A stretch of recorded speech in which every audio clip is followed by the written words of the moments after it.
آج میں سچی کہانی آپ کو بتاتی ہوں۔ ایک زاہد نامی لڑکا اپنے والدین کے ساتھ بہت بدسلوکی کرتا، ان کا کہا نہ مانتا۔ وہ جب بھی کوئی کام کہتے انکار کرتا۔ والدین اس کی اس عادت سے بہت عاجز آ چکے تھے۔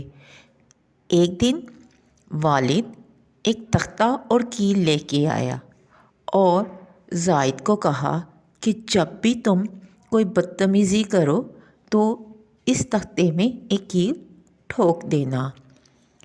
زاہد نے اس کو مذاق سمجھا لیکن مان گیا۔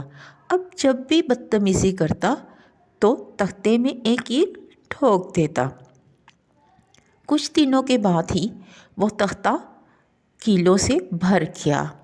اس نے اپنے والد کو دکھایا تو والد نے کہا اگر تم کسی کے ساتھ اچھا کرو، بدتمیزی نہ کرو تو یہ ایک کیل نکال دینا۔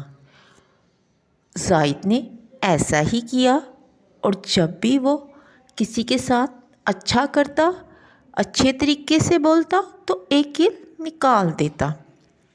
کچھ دنوں کے بعد ہی تختہ کیلوں سے خالی ہو گیا، لیکن اس پر نشان رہ گئے۔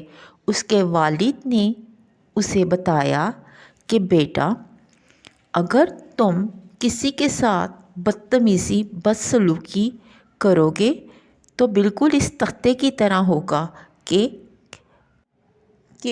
دل کے گھاؤ تو بھر جائیں گے لیکن نشان رہ جائیں گے بالکل اس تختے کی طرح۔ زاہد نے جب یہ سنا تو وعدہ کیا کہ وہ آئندہ کبھی کسی کا دل نہیں دکھائے گا اور نہ ہی والدین کی نافرمانی کرے گا۔